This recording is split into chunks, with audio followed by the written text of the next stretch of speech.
पिछले वीडियो में आपने हैव हैविंग को सीखा कि किस तरह से सेंटेंसेस को हैव हैविंग के साथ में बनाया जाता है एडवांस लेवल पे। आज भी ये वीडियो पिछले वीडियो से काफी हद तक रिलेट करती है। आज का हमारा टॉपिक है बी बीइंग बीन का प्रयोग। वैसे हम सब जानते हैं कि बी का मतलब होता है होना। तो अभी चीजों को आप देखेंगे स्टेप बाय स्टेप और मैं पूरी उम्मीद करता हूं कि आप एग्जैक्टली समझ जाएंगे कि कहां कहां पे बी बीइंग बीन का यूज किया जाता है। सबसे पहले देखिए, आपके सामने तीन चीजें लिखी हैं। कोई काम करने के बाद, जब भी किसी काम को करने के बाद की बात होती है, पिछले वीडियो में मैंने आपको एक स्ट्रक्चर बताया था हैविंग प्लस वर्ब की थर्ड फॉर्म, और कुछ इस तरह का सेंटेंस आपको दिया था। After I scolded my son I felt very bad. मैंने अपने बेटे को डांटा, उसके बाद आफ्टर दैट क्या हुआ? आई फेल्ट वेरी बैड, मुझे बहुत बुरा लगा। तो अपने बेटे को डांटने के बाद मुझे बहुत बुरा लगा।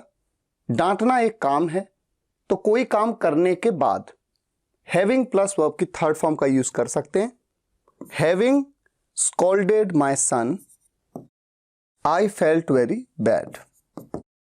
लास्ट वीडियो में जब मैंने आपको इस तरह का सेंटेंस दिया था तो कुछ इस तरह का दिया था, आफ्टर स्कॉल्डिंग माई सन। तो आफ्टर स्कॉल्डिंग माई सन कह लो, चाहे आफ्टर आई स्कॉल्डेड माई सन कह लो, या फिर मैंने जो तरीका आपको पिछली बार सिखाया था हैविंग स्कॉल्डेड माई सन, इस तरह से भी आप बोल सकते हैं। ठीक है, लेकिन अब ये सेंटेंस थोड़ा सा अलग हो जाता है। यहां पर एक चीज लिखी है, कोई काम खुद पर होने के बाद। यहां पर था कोई काम करने के बाद, यहां पर कोई काम खुद पर होने के बाद, उसके लिए आपको बीन का यूज करना है, हैविंग बीन प्लस वर्ब की थर्ड फॉर्म।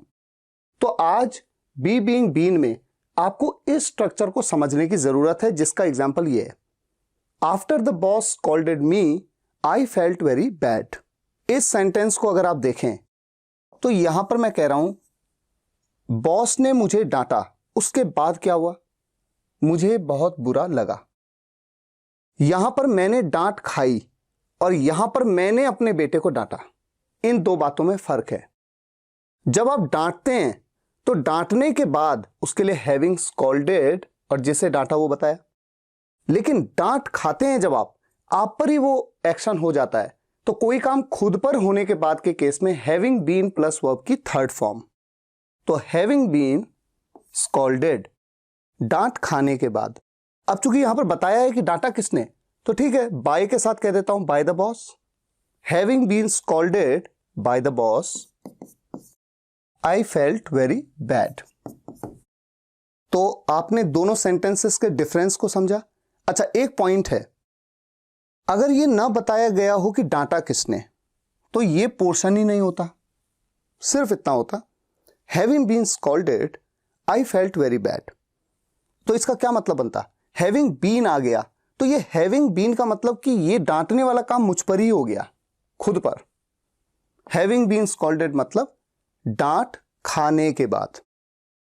मान लीजिए यहां पर माय सन ना हो, सिर्फ कोई इतना सेंटेंस आपको कहे having scolded I felt very bad, तो इसका मतलब क्या होगा?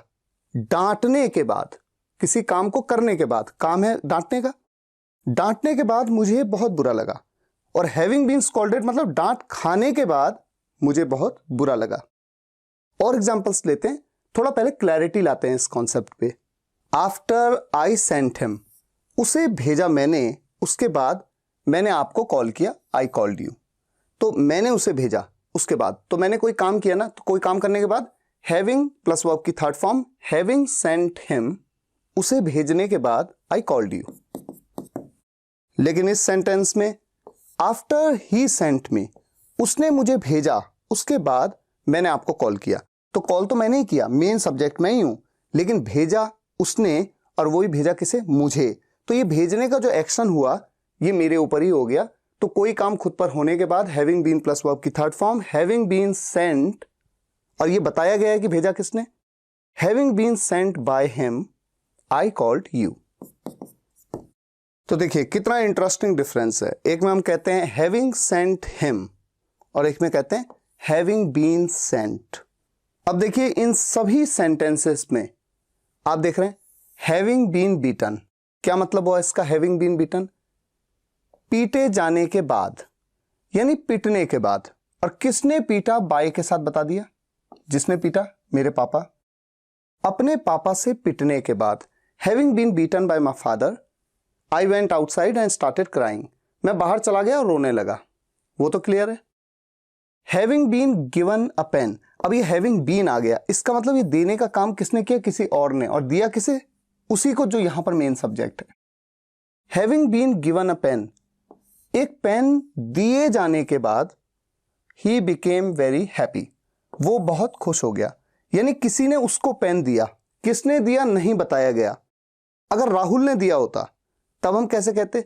Having been given a pen by Rahul, by के साथ यूज कर लेते, by Rahul he became very happy.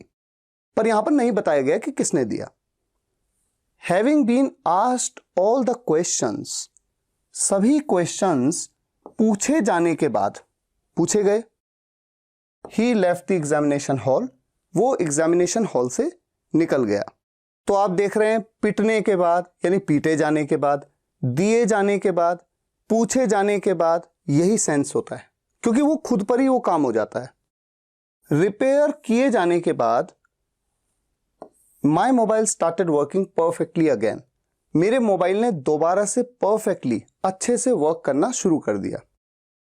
Having been taught once, एक बार पढ़ाए जाने के बाद, I never made a mistake on this topic, मैंने कभी भी इस टॉपिक पे मिस्टेक नहीं की। हैविंग बीन इग्नोर्ड, इग्नोर किए जाने के बाद, और किसने इग्नोर किया वो भी बता दिया बाय के साथ, बाय हिम, उसके द्वारा इग्नोर किए जाने के बाद, यानी कि उसने मुझे इग्नोर किया, उसके बाद I never called him again, मैंने उसे दोबारा कभी कॉल नहीं किया। तो ये जो हैविंग बीन प्लस वर्ब की थर्ड फॉर्म का स्ट्रक्चर आपको क्यों बताया जा रहा है? वैसे तो आप सेंटेंस को आफ्टर के साथ भी बना सकते हैं, जैसा पिछली स्लाइड्स में आपने बनाया, लेकिन ये एडवांस तरीका है। आप इस तरह से इंग्लिश बोल सकते हैं, लिख सकते हैं, कहीं पे लिखा देखें या कोई बोले तो आप समझ पाएंगे कि एटलीस्ट इसका मतलब क्या निकलता है। ठीक है, अब इसके बाद ये जो होने के बाद, यहां पर किसी काम के होने के बाद नहीं, कुछ होने के बाद, तो कोई भी ऑब्जेक्ट आ जाएगा। Having been plus objective part. जरा इसके एग्जांपल्स को देख लेते हैं। ये देखिए examples, having been at home, घर पर होने के बाद, होने के बाद हैविंग बीन एट होम। यहां पर आप देख रहे हैं कोई काम नहीं हो रहा है कि हैविंग बीन स्कॉल्डेड कह दिया तो डांटे जाने के बाद। जब भी कोई काम होगा तो वर्ब की थर्ड फॉर्म, ये स्ट्रक्चर अलग है। जब कोई काम नहीं है, केवल एक सिंपल ऑब्जेक्ट है, जैसे सिंपल सेंटेंसेस में होता है, हैविंग बीन एट होम, घर पर होने के बाद, I switched on the TV and started watching cricket, मैंने टीवी ऑन किया, स्विच ऑन किया और क्रिकेट देखने लगा। ठीक है, हैविंग बीन विद यू, आपके साथ होने के बाद, I can say that you are very honest in your work, मैं कह सकता हूं कि आप अपने काम में बहुत ईमानदार हैं। हैविंग बीन इल, बीमार होने के बाद, he began to focus more on his health, उसने फोकस कर दिया ज्यादा ऑन हिज हेल्थ, उसने अपनी हेल्थ पे ज्यादा फोकस शुरू कर दिया। ठीक है, या करने लगा, बिगेन इसीलिए यूज करते हैं।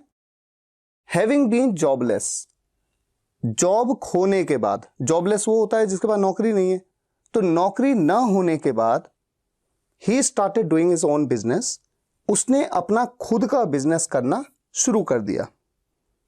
Having been to Jaipur last year, I realised how beautiful that city was, having been to Jaipur. अगर आपको याद हो पिछले वीडियो में मैंने क्या बताया था, जब भी बीन टू कहीं पे देखें, इसका मतलब गॉन टू, यानी जाने की बात हो रही है, और जब बीन इन देखें तो रहने की बात हो रही है। तो having been to Jaipur last year, पिछले साल जयपुर जाने के बाद, आई रियलाइज्ड, मैंने महसूस किया कि how beautiful that city was, वो सिटी कितनी खूबसूरत थी, मैंने ये रियलाइज किया कब? लास्ट ईयर जयपुर जाने के बाद। और यहां पर क्या है, having been in here for 3 years, यहां 3 साल रहने के बाद, तो हैविंग बीन का मतलब तो के बाद की बात हो रही है, लेकिन इन लग गया, इसलिए रहने का सेंस आता है बीन का, जैसा मैंने पिछली वीडियो में बताया। 3 साल यहां रहने के बाद I realise the importance of my own city, मैंने महसूस की, क्या महसूस की? Importance of my own city, अपनी खुद की सिटी की इंपॉर्टेंस यानी कि महत्व। तो आपने पिछले वीडियो में ये वाला स्ट्रक्चर देखा था जो कि हैव के साथ था केवल। इस वीडियो में आपने इन 2 स्ट्रक्चर्स को एग्जांपल्स के साथ समझा, क्योंकि इन स्ट्रक्चर्स में बीन का यूज हो रहा है और आज का हमारा टॉपिक बी, बीइंग और बीन पे ही है। अच्छा, तो ये कॉन्सेप्ट थोड़ा क्लियर है, बाकी प्रैक्टिस से और क्लैरिटी आएगी। आगे बढ़ते हैं।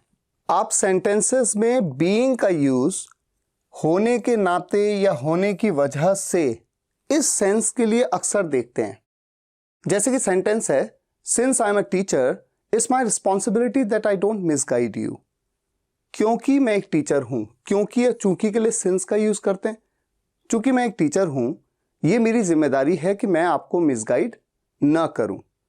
तो चूंकि मैं एक टीचर हूं, यानी एक टीचर होने के नाते ये मेरी जिम्मेदारी है, या एक टीचर होने की वजह से ये मेरी जिम्मेदारी है।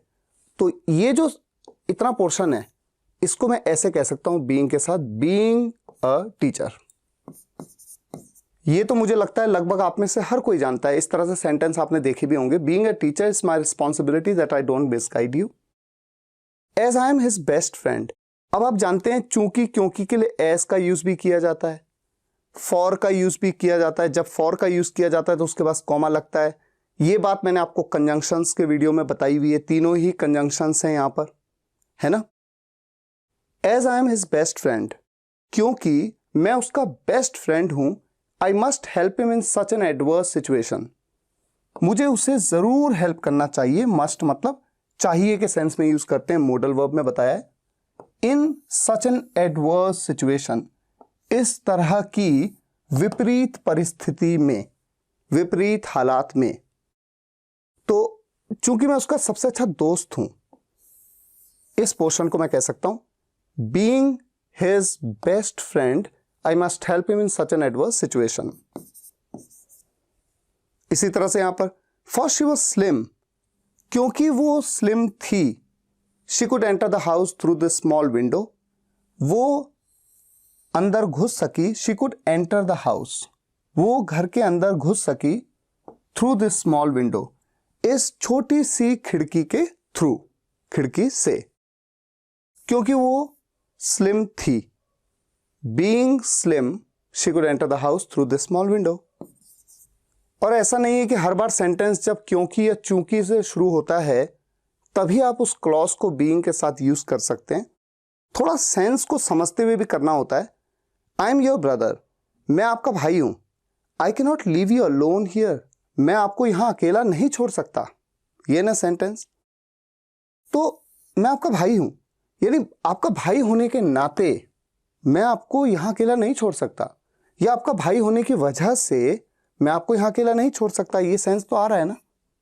तो मैं इस पोर्शन को कैसे बोल सकता हूं? Being your brother I can't leave you alone here. तो एक यूज आपने बीइंग का ये देखा। आप में से लगभग 90% लोग ये बात ऑलरेडी जानते भी हैं। अब देखिए ये कॉन्सेप्ट आपके लिए थोड़ा सा नया हो सकता है आपको पहले से ना पता हो। आप जानते हैं कि फ्यूचर इंडेफिनिट टेंस में विल का यूज किया जाता है, उसके साथ वर्ब की फर्स्ट फॉर्म। इसी सेंटेंस को एडवांस इंग्लिश में या कॉन्वर्सेशंस में विल बी के साथ में वर्ब की फोर्थ फॉर्म यानी आईएनजी फॉर्म के साथ में बना दिया जाता है, बिल्कुल वैसे ही जैसे फ्यूचर कंटिन्यूअस का सेंटेंस बनता है। सेम इसी सेंटेंस को ऐसे बना देते हैं। और या फिर एडवांस इंग्लिश में इज एम आर के साथ सब्जेक्ट के हिसाब से इज एम आर लगता है, उसके बाद गोइंग टू और फिर वर्ब की फर्स्ट फॉर्म। तो मैं एग्जांपल आपको दे देता हूं ताकि आपको एक आइडिया मिले। पहला sentence I will come to your home today, इसका मतलब तो आपको सबको पता है, मैं आऊंगा आपके घर आज। यहां पर विल के साथ में वर्ब की फर्स्ट फॉर्म आ रही है, फ्यूचर इंडेफिनिट टेंस का सेंटेंस है। लेकिन एडवांस इंग्लिश में जब इसी सेंटेंस को बोला जाता है तो अक्सर आप ये पाएंगे कि ऐसे बोला जाता है, विल बी और वर्ब की फोर्थ फॉर्म। विल की जगह विल बी और कम की जगह, कम तो वर्ब की फर्स्ट फॉर्म है, फोर्थ फॉर्म यानी ING form coming. I will be coming to your home today. अब आप सोचेंगे कि sir I will be coming to your home today, इस सेंटेंस का मतलब तो फ्यूचर कंटिन्यूअस टेंस में ऐसा बन रहा है कि मैं आज आपके घर आ रहा होऊंगा, ये मतलब तो है ही। लेकिन जैसा मैंने आपसे कहा कि ये तो बड़ी कॉमन प्रैक्टिस है कि हम कह देते हैं I will come to your home today, मैं आज आपके घर आऊंगा।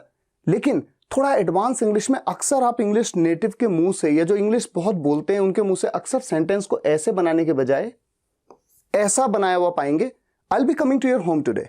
और एक स्ट्रक्चर ये भी होता है, आई सब्जेक्ट है, आई के साथ में एम लगता है, I am going to come to your home today.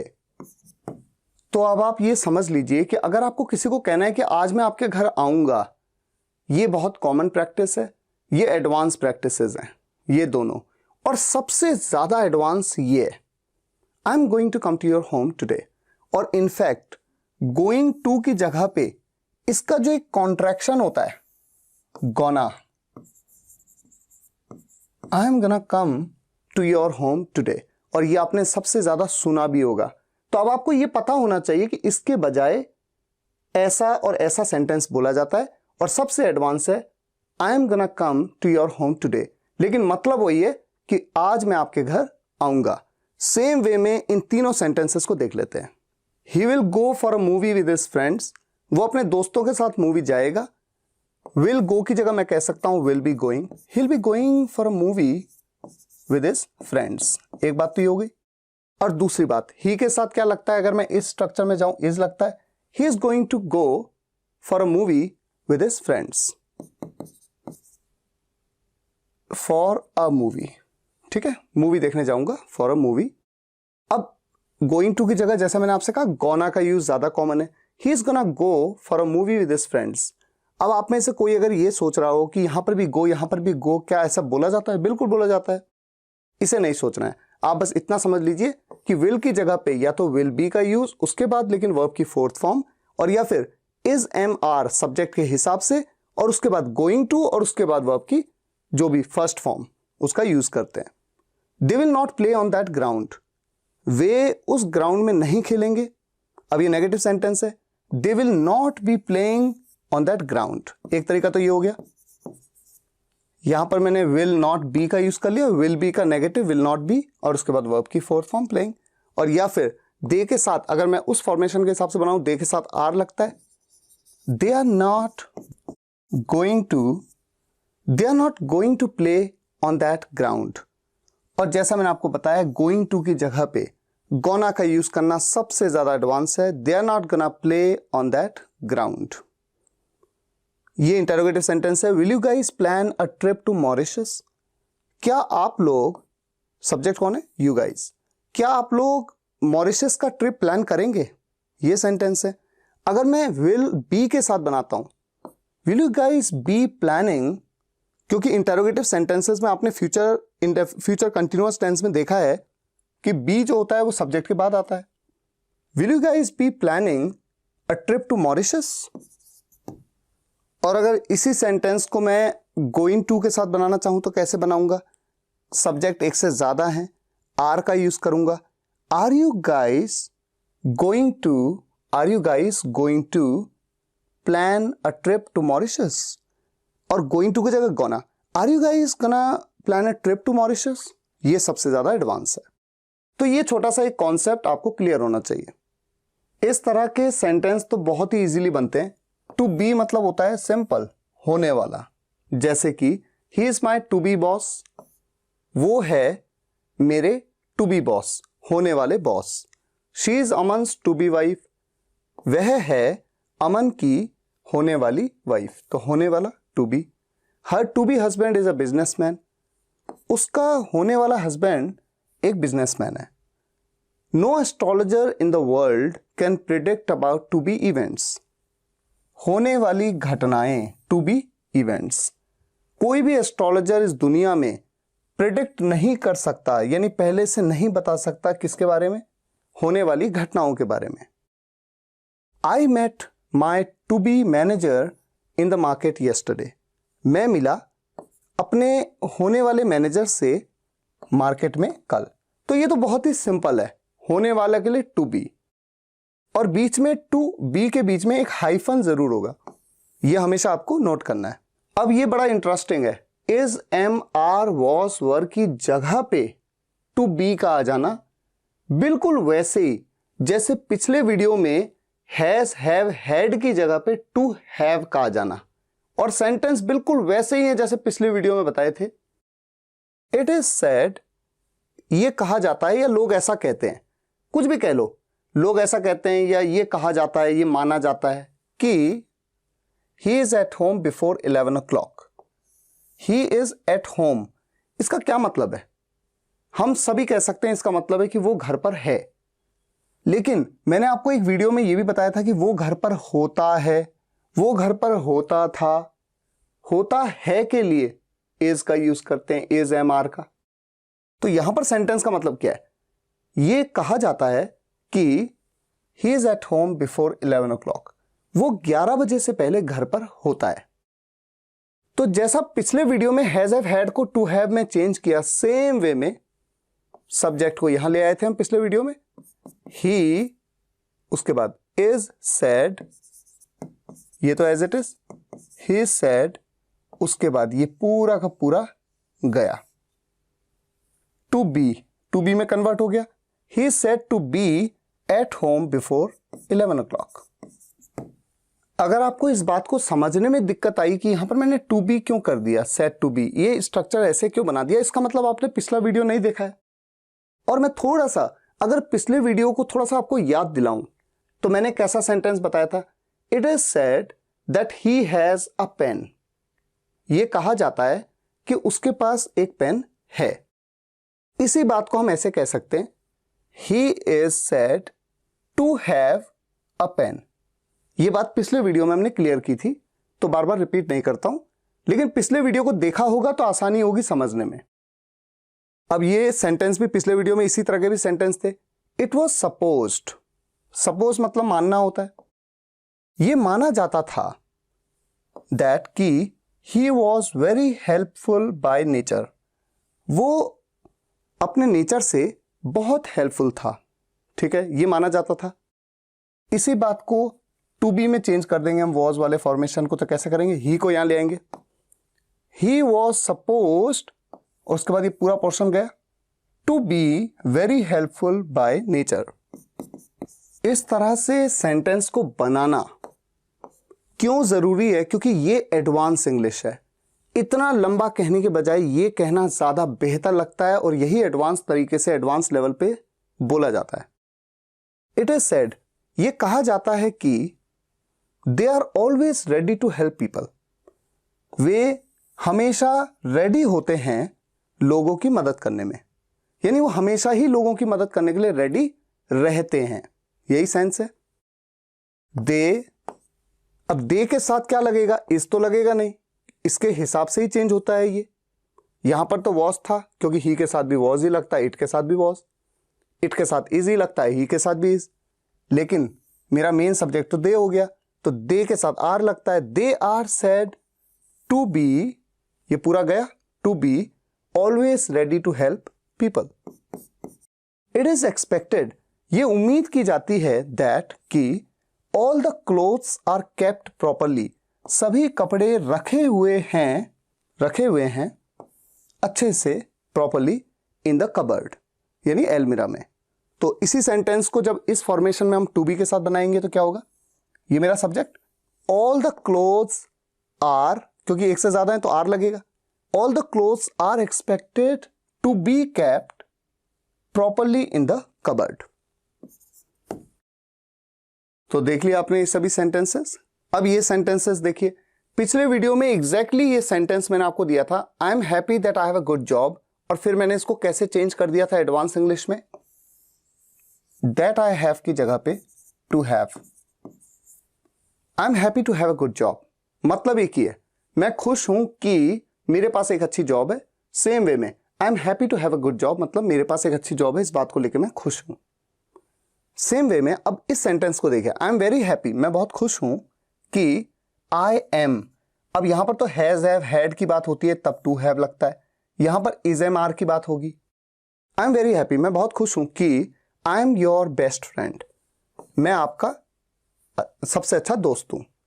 I am very happy, अब ये पूरा भी बिल्कुल इसी तरह से चेंज हो जाएगा, लेकिन इस बार ये क्या बन जाएगा, टू बी, क्योंकि is, am, are, was, were be verbs होती हैं और has, have, had, have verbs होती हैं। ये बात भी आपको बी, हैव, डू वर्ब्स में बताई हुई है मैंने। I am very happy to be your best friend, मतलब बिल्कुल सेम है। सेम इसी तरह से he is happy that he is doing a good business, वो खुश है कि वो एक अच्छा बिजनेस कर रहा है। ही इज हैप्पी, इस पूरे को चेंज कर देते हैं, he is happy to be doing a good business, बिल्कुल सेम मतलब, लेकिन ये तरीका है एडवांस। अब ये सेंटेंस, ही वॉज डिसअपॉइंटेड, वो निराश था कि, ये क्योंकि, बिकॉज भी होता तो बात एक ही होती।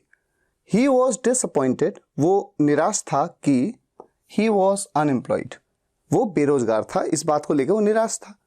ही was disappointed to be unemployed, बात एक ही है। We are lucky that we are in your team, हम लकी हैं कि हम आपकी टीम में हैं। We are lucky to be in your team, same sense. तो आप समझ पा रहे हैं, बाकी अभी सिर्फ कॉन्सेप्ट को देख रहे हैं, आगे चल के प्रैक्टिस होगी। अब ये बहुत ही इंपॉर्टेंट कॉन्सेप्ट है, होना। जब भी किसी सेंटेंस में होना की बात हो और सब्जेक्ट में आए होना, ऐसे में या तो बीइंग का यूज कर लें या फिर टू बी का यूज कर लें, बात एक ही है, इसलिए इक्वल का है। बीइंग या टू बी दोनों में से किसी को भी यूज कर सकते हैं। जब बात ऑब्जेक्ट की हो, अगर ऑब्जेक्ट में आया होना, ऐसे में या तो बीइंग या फिर टू बी और either of the two. Either of the two का मतलब दोनों में से कोई भी। ये डिपेंड करेगा, अभी मैं आपको थोड़ी देर में बताता हूं, लेकिन सबसे पहले देखिए सेंटेंसेस होना के साथ में। जैसे कि एक सेंटेंस है, being late is not a good habit, late होना अच्छी आदत नहीं है। लेट होना, होना के लिए बीइंग, सब्जेक्ट में आ रहा है, लेट होना ये सब्जेक्ट है, इसीलिए मैं बीइंग की जगह पे टू बी भी कह सकता हूं। बात एक ही, to be late is not a good habit. तो अगर आपको किसी को कहना है कि लेट होना अच्छी आदत नहीं है, आप ऐसे भी कह सकते हैं being late is not a good habit, आप ऐसे भी कह सकते हैं to be late is not a good habit. इसी तरह से बीइंग विद यू, आपके साथ होना, इज ऑलवेज फन, हमेशा मजेदार होता है। To be with you is always fun, आप बीइंग की जगह पे टू बी कह सकते हैं, क्योंकि आपके साथ होना के लिए सब्जेक्ट में, क्योंकि ये पूरा सब्जेक्ट है, बीइंग या टू बी दोनों में से किसी का भी यूज कर सकते हैं। बीइंग सेल्फिश, स्वार्थी होना, इज इन हिज ब्लड, उसके खून में है। बीइंग की जगह पे कह सकते हैं to be selfish is in his blood, स्वार्थी होना उसके खून में है। तो ये तीनों सेंटेंसेस में आपने देखा, होना आ रहा है सब्जेक्ट में, जैसे लेट होना, आपके साथ होना, उसके साथ होना, घर पर होना, हॉस्पिटल में होना, स्वार्थी होना, पागल होना, बेवकूफ होना। जब भी सब्जेक्ट में आया, आपने बीइंग या टू बी में से किसी का भी यूज कर लिया, बिल्कुल आजादी के साथ, कोई प्रॉब्लम नहीं है। अब पॉइंट आती है तब प्रॉब्लम आती है जब सेंटेंस में बीइंग होना, ये जो है ये ऑब्जेक्टिव पार्ट में आता है। एग्जाम्पल देखते हैं, I love being here for hours, मैं बहुत पसंद करता हूं यहां होना घंटों, मैं यहां पर घंटों होना पसंद करता हूं। अब यहां पर आप देख रहे हैं जो सेंटेंस की मेन वर्ब है वो क्या है, लव। बहुत पसंद करना या प्यार करना के लिए इस वर्ब का यूज करते हैं, और ऑब्जेक्टिव पार्ट में ये पूरा का पूरा पार्ट है, सब्जेक्ट, मेन वर्ब और ऑब्जेक्ट। ऑब्जेक्टिव पार्ट में वर्ब आ रही है होना, तो आईएनजी का यूज करूं या फिर टू के साथ बी यूज करूं, ये है सबसे इंपॉर्टेंट क्वेश्चन। तो मैं आपको ये बता दूं कि लव, हेट, लाइक, ये कुछ ऐसी क्रियाएं हैं, ऐसी वर्ब्स हैं जिनके बाद जब वो सेंटेंस की मेन वर्ब है, तो इनके बाद ऑब्जेक्टिव पार्ट में जब भी कोई क्रिया आती है उसकी आईएनजी फॉर्म का भी यूज किया जा सकता है। ये वाला केस, ये भी यूज किया जा सकता है और ये भी, यानी कि आईएनजी फॉर्म का भी यूज किया जा सकता है और टू बी इन्फिनेटिव फॉर्म का भी यूज किया जा सकता है। जो टू के साथ वर्ब की फर्स्ट फॉर्म होती है उसे कहते हैं इन्फिनेटिव फॉर्म, और जो बी के साथ आईएनजी होती है, मतलब किसी भी वर्ब के साथ आईएनजी, उसे कहते हैं जेरेंड फॉर्म। तो ऑब्जेक्टिव पार्ट में आने वाली वर्ब को जेरेंड फॉर्म यानी आईएनजी फॉर्म में भी यूज कर सकते हैं, और इन्फिनेटिव फॉर्म यानी टू प्लस वर्ब की फॉर्म में भी यूज कर सकते हैं। अब अगर मैं ग्रामेटिकल पॉइंट ऑफ व्यू से बात करूं तो ग्रामर के हिसाब से तो एंजॉय कैसी वर्ब है, इसके बाद ऑब्जेक्टिव पार्ट में अगर कोई वर्ब आएगी तो वो कभी भी टू बी फॉर्म में नहीं होनी चाहिए। यानी सेंटेंस आप ऐसे नहीं बोल सकते I enjoy to be with my parents. Decided ऐसी वर्ब है जिसके बाद अगर ऑब्जेक्टिव पार्ट में कोई वर्ब आएगी तो वो आईएनजी फॉर्म में यानी जेरेंड फॉर्म में नहीं आ सकती, यानी ऐसे नहीं बोल सकते। अभी मैं ग्रामेटिकल पार्ट की बात बता रहा हूं। जब हम स्पीकिंग की बात करते हैं तो ऐसे बोलो, ऐसे बोलो, ऐसे बोलो, ऐसे बोलो, ऐसे बोलो, ऐसे बोलो, चल सकता है क्योंकि ऐसा बोला भी जाता है। मैं ग्रामर के पॉइंट से बोल रहा हूं कि एंजॉय ऐसी वर्ब है जिसके बाद टू यानी इन्फिनेटिव फॉर्म नहीं आती, जो भी वर्ब आती है ऑब्जेक्टिव पार्ट में, और डिसाइड के बाद वाली जो भी वर्ब आएगी ऑब्जेक्टिव पार्ट में वो जेरेंड फॉर्म में नहीं आती। प्रेफर ये एक ऐसी वर्ब है जहां पर जेरेंड फॉर्म और इन्फिनेटिव फॉर्म दोनों तरीके से बोला जा सकता है, और जैसा मैंने बताया लव, हेट, लाइक इनके साथ तो यूज किया ही जा सकता है।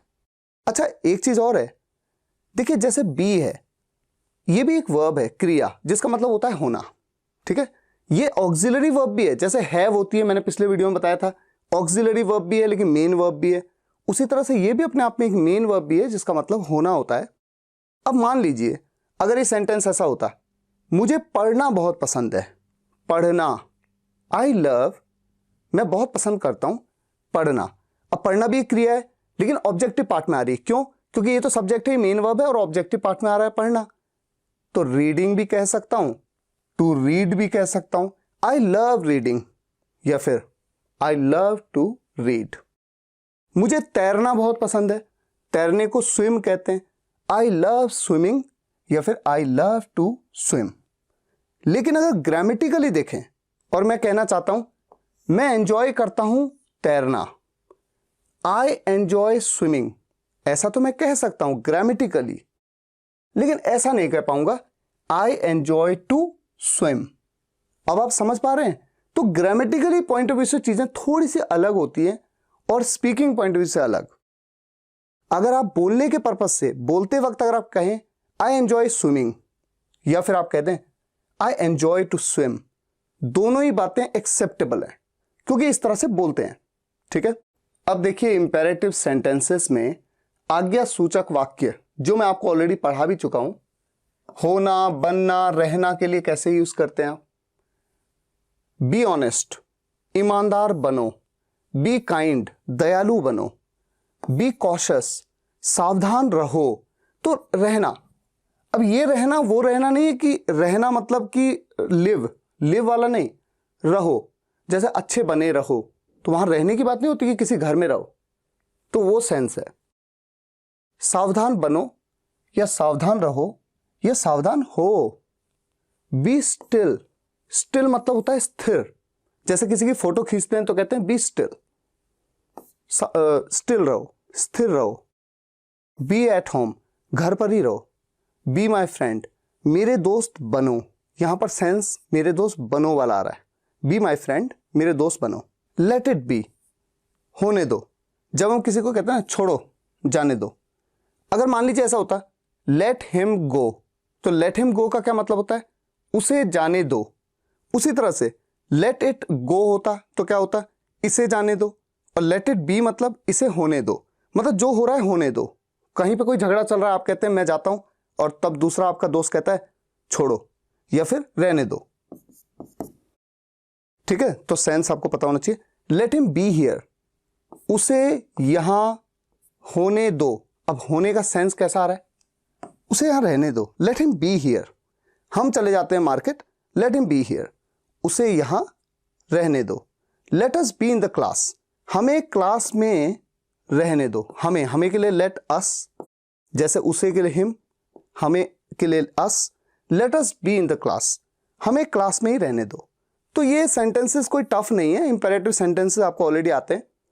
थोड़ा एक नॉलेज के लिए आपको बता दूं, नेगेटिव कैसे बनाते हैं। बी ऑनेस्ट का नेगेटिव क्या? Don't be honest. डोंट होता है ना, डोंट का यूज करते हैं इंपेरेटिव सेंटेंसेस में। Don't be honest, don't be kind, don't be cautious, don't be still, don't be at home, don't be my friend. और जो लेट वाले इंपेरेटिव सेंटेंस होते हैं, इनके नेगेटिव कैसे बनते हैं? दो तरीके से। या तो डोंट का यूज कर लेते हैं, don't let it be, don't let him be here, don't let us be in the class, या तो डोंट का यूज करके, या फिर लेट इट नॉट बी, यहां पर नॉट लगा देते हैं। ये दोनों चीजें मैंने आपको लेट के वीडियो में बताई है। Let him not be here, let us not be in the class. मैं लिख देता हूं, तो आप देख ही रहे हैं, मैंने दो चीजें तो लिख दी हैं, तीसरा भी आप इजीली उसी तरह पे बना सकते हैं, डोंट का यूज करके, don't let us be in the class, या फिर let us not be in the class. अब देखिए, होना, बनना या रहना के लिए बी का यूज किस तरह से सेंटेंसेस में कॉमनली होता है, थोड़ा एक आइडिया आप देख रहे हैं। कुछ आपको चीजें सीखने को भी मिलेंगी यहां पर। I am thinking to be in the park for the next 2 hours। I am thinking, मैं सोच रहा हूं। क्या सोच रहा हूं? पार्क में होना, यानी पार्क में रहने का सोच रहा हूं मैं। फॉर द नेक्स्ट 2 hours, अगले 2 घंटे के लिए। They promised to be with Rahul. उन्होंने प्रॉमिस किया to be with Rahul, Rahul के साथ होना, राहुल के साथ होने का या राहुल के साथ रहने का उन्होंने प्रॉमिस किया। एज लॉन्ग एज कंजंक्शन है, जब तक वो मैदान पे है। तो जब तक वो मैदान पे है तब तक उन्होंने कहा कि भाई ठीक है, वो प्रॉमिस करते हैं कि वो राहुल के साथ ही रहेंगे। यही तो सेंस है। We want to be in your team because you are a very good captain. हम होना चाहते हैं, यानी हम रहना चाहते हैं आपकी टीम में, बिकॉज, क्योंकि आप एक अच्छे कैप्टन हैं। My sister wants to be a doctor. मेरी बहन वॉन्ट्स टू बी, चाहती है क्या? एक डॉक्टर बनना। तो बनना का सेंस आ रहा है, तो कहीं पे रहना, कहीं पे होना, कहीं पे बनना, कुछ इस तरह का सेंस आता है। और जब बनना का सेंस आता है, ऐसे में बनने के लिए बी की जगह पे बिकम का यूज करना भी बहुत ही कॉमन प्रैक्टिस है। तो इसी सेंटेंस को ऐसे भी कहा जा सकता है, my sister wants to become a doctor. इसी तरह से आई वॉन्ट टू बी, मैं होना चाहता हूं या मैं बनना चाहता हूं क्या? आपका बेस्ट फ्रेंड। तो यहां पर बिकम भी कह सकते हैं, I want to become your best friend. He pretends to be working though he isn't. He pretends, वो दिखावा करता है, एक तरह का बहाना बनाता है वो काम कर रहे होने का। टू बी वर्किंग, तो टू बी के साथ वर्ब की 4th फॉर्म, तो रहा रही रहे वाला सेंस आता है। ही प्रिटेंड्स टू बी वर्किंग, वो ऐसा बहाना बनाता है कि वो काम कर रहा है। अगर मैं इस सेंटेंस को थोड़ा अलग वे में बोलता तो इस तरह से भी कह सकता हूं ना, ही प्रिटेंड्स, वो बहाना बनाता है दैट कि he is working. He pretends that he is working. तो दैट ही इज, जैसे हमने एक स्लाइड में मैंने बताया था आपको कि दैट ही इज को हमने कन्वर्ट कर दिया टू बी में, सेम वैसा ही थोड़ा सेंस है।